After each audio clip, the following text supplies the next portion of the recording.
Hi, this is Jacob L. Thank you for watching this video. This is the first episode of the SciPhi series, which will be a series of science and philosophy discussions that I'll be releasing on Wednesdays and Thursdays. This first installment will discuss some interesting points on the question, do dimensions exist? If you have any thoughts on this to share and discuss during or after the video, please share them in the comments section below. I would love to hear your perspective. So what do I mean, do dimensions exist? We can clearly see all around us that we are in a three-dimensional space with length, width, and height. But there are some problems with that. This way of describing space also describes negative volume and negative movement, which I think are false and irrational concepts.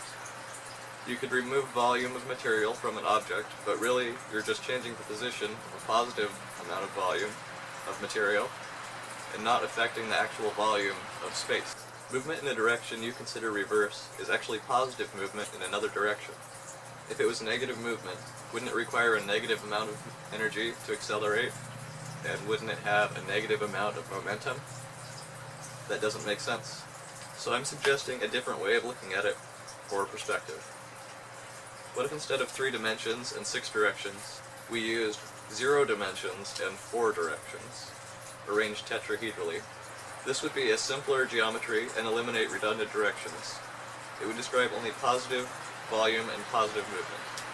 Volume, position, and movement could all be described accurately with a combination of the 4 tetrahedrally arranged directions, without also describing negative volume and negative movement, or having any extra directions. What if you add the concept of time into these two models and think about how that would fit? The tetrahedral perspective would only be able to describe positive or forward movement through time, while the 3-dimensional perspective, adding a 4th dimension of time, would describe both forward and reverse movement through time. To me, the tetrahedral perspective is describing something real, forward movement through time, while the cube-like 4D perspective is describing a false negative movement again. This one is harder to prove because slipping backward through time would be impossible to detect, since all brain processes would also be rewound, and you would not remember the future.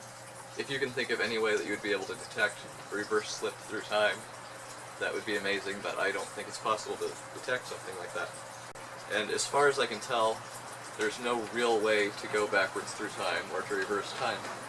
A 3 or 4 or 5 or 11-dimensional version of space is easier to think about, and the math is probably easier, at least at first, because it's what we're used to. 3-dimensional space makes sense to us as humans because we have front, back, left, right, top, and bottom, 6 sides, 3 dimensions. It makes sense to us. And I think a tetrahedral 4 directions plus 1-directional time version is more accurately and honestly describing volume and movement in the world as I understand it. But my overall point is not that a tetrahedral form of geometry is practically superior. What I'm trying to point out is that dimensions, something that we generally take for granted as a defining feature of the universe, might not literally exist, but only figuratively exist as a theoretical tool for our minds. Volume exists, and it can be described. 3 dimensions are a useful, but not theoretically perfect way of describing the physical space in my current way of looking at things. I could drag this out into more detail, but that's not the point of the SciPhi discussion series. I hope to get you thinking, stir your creativity, and start a good discussion. Hopefully through this video series we can build a group of people who can politely and thoughtfully discuss interesting ideas. Thank you for watching, and please subscribe. I will be uploading these SciPhi discussion videos on Wednesdays or Thursdays, and I will continue to upload videos about projects I'm working on Fridays or Saturdays.